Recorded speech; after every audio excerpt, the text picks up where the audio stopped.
So, welcome to Jumbo IS and welcome to our lecture series called Daily MCQ Practice. In this lecture series, we cover a particular day's current affairs through a set of 4 to 5 MCQs. The idea behind this lecture series is very simple. We want you to revise your current affairs on a daily basis. Okay? But we want you to revise them through the much needed MCQ practice. Because this MCQ practice would come in really handy for you guys while appearing for your prelims exam this year. It'll be really helpful. Okay? And this MCQ lecture series would be from the topic of current affairs, and current affairs forms the most important portion of prelims examination. Around 40 to 50% of the MCQs are either directly or indirectly related to current affairs. Therefore, you cannot choose to ignore current affairs, and you definitely cannot choose to ignore current affair MCQ practice. Now, these 4 to 5 MCQs on a daily basis would add up to more than 1200 MCQs from the topic of current affairs alone. So make this lecture series a daily habit of yours, a part of your daily routine, because it would really strengthen your chances of clearing this year's prelims examination. Okay? All right. Let's begin today's discussion starting with question number 1. Consider the following statements regarding Indus Water Treaty. It is a World Bank negotiated treaty signed between India and Pakistan in 1960. As per this treaty, India enjoys unrestricted use of Beas, Ravi, Satluj, whereas Pakistan controls Indus, Chenab, and Jhelum. As per this treaty, all disputes regarding sharing of waters goes to Permanent Court of Arbitration, Hague, for resolution. Okay. Now, I guess you guys already know this, that Indus Water Treaty was signed between India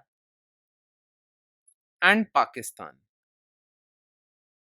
Okay, in 1960 in Karachi.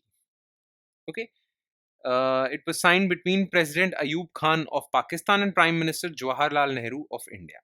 Now, these negotiations for this treaty were led by World Bank. So it is a World Bank negotiated treaty.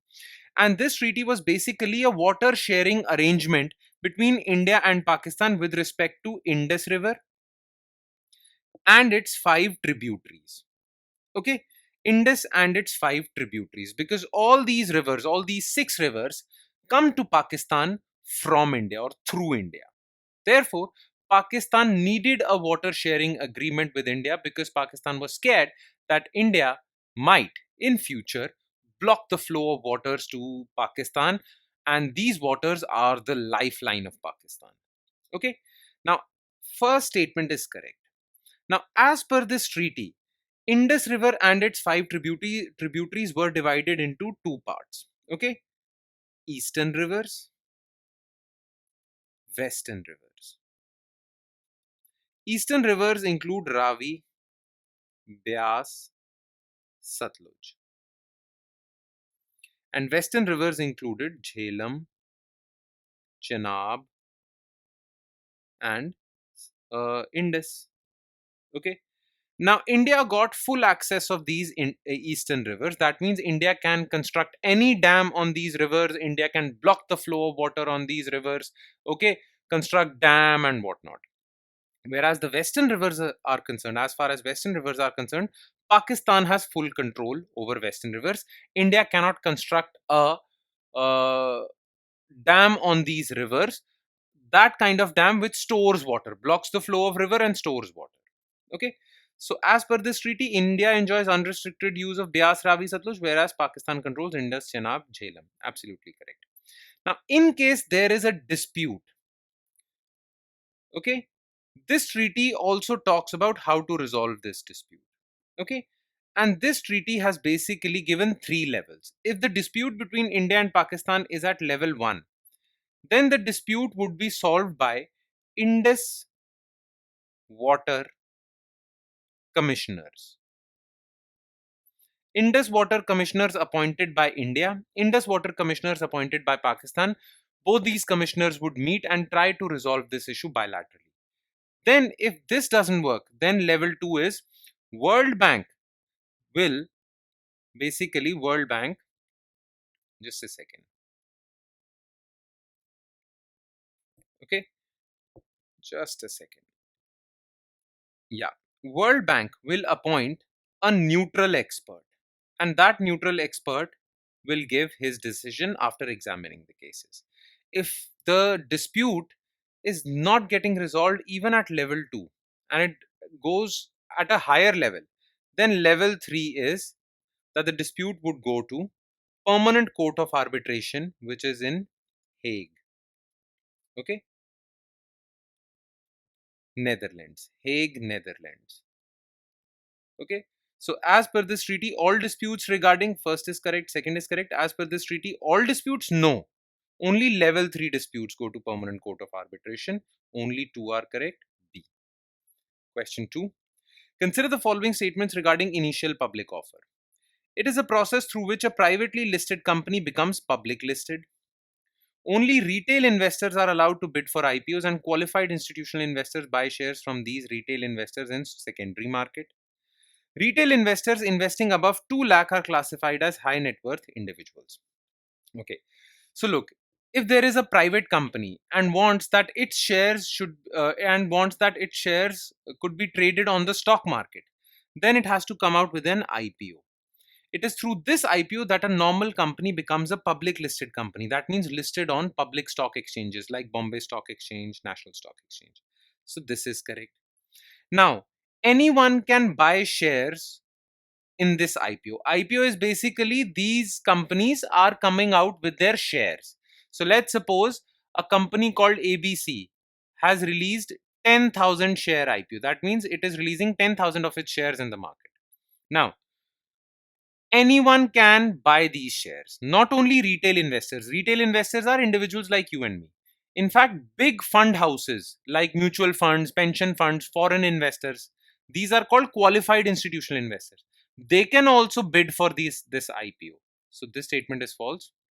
Now, those individual investors or retail investors who invest more than 2 lakh in these IPO biddings, they are called high net worth individuals. So this is correct. 1 and 3 only. Okay. Question number 3. Which of the following statements is are correct regarding Worldwide Fund for Nature? Okay.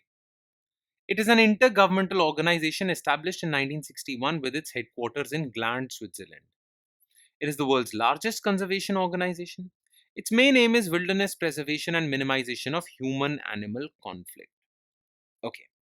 So look, Worldwide Fund for Nature is the biggest conservation organization, conservation of wildlife. Okay. This is correct.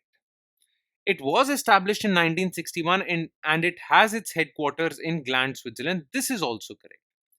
But the part that is wrong in this statement number 1 is that it is not an intergovernmental organization. It is a non-governmental organization. Okay? It is an international organization, but international non-governmental organization. So this is false. And its main aim is preservation of wilderness, wildlife, and minimization of human-animal conflict. This is absolutely correct. And last, consider the following statements. Article 224A permits retired Supreme Court judges to sit and act as judges of Supreme Court on an ad hoc basis. Prior consent of President is required for appointment of ad hoc judges as per Indian Constitution. The allowances of these ad hoc judges is the same as the serving judges of the Supreme Court. Okay.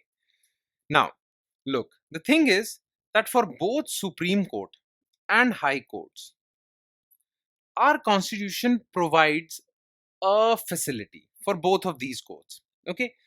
This facility can be availed by these courts if the burden on these courts is too high and they need more judges, or the actual strength of judges is unable to deal with the burden on these courts. Okay. Now, this provision is that they can appoint retired judges, okay, to serve as a judge to hear cases in these courts on a temporary basis, ad hoc basis. They won't be called full-time judges, okay? They would be temporary judges. They are just appointed to clear the workload, okay? Now, Article 128 allows retired Supreme Court judges to be appointed as ad hoc judges in Supreme Court. For that, Chief Justice of India needs to take permission of President of India. Okay, and then he has to ask that retired Supreme Court judge that whether he's willing to serve as an ad hoc judge, and if he's willing to, then he's appointed as an ad hoc judge. Okay, similarly, Article 224A provides for a similar provision with respect to high courts. Okay, under this, Chief Justice of a high court, with the prior permission of the president, can ask any retired judge of high court an ad hoc judge. So first statement is false because Article 224A is for high courts, Supreme Court. For Supreme Court, it's Article 128. Okay, prior consent of president for appointment of ad hoc judges as per Indian Constitution, absolutely correct. Now, it says that while hearing cases, these judges, these ad hoc judges will have the same powers and privileges as a serving judge of Supreme Court or High Court. Okay, but their allowances, salary, and all those things won't be the same as the serving judges. Their allowances would be decided by a presidential order. So, so the president would come out with a presidential order in which the salaries or the allowances of these ad hoc judges would be mentioned. It won't be the same as serving judges. So this is false. Only to C. And with that, we conclude today's session. Thank you so much for watching, everyone. And please do not forget to revise this lecture from our notes. Okay. You can revise this lecture, and by revision, I mean taking a look at written detailed solutions to each and every MCQ discussed in this lecture. Okay. Now, these notes are available on our Telegram platform. And how can you find our Telegram platform? Just below this video in the comment section, you'll find a link. You just have to click on that link. It will take you to our Telegram channel, and from there you can download the notes for this lecture. Okay. And on that note, I'll be signing off. Thank you so much, everyone.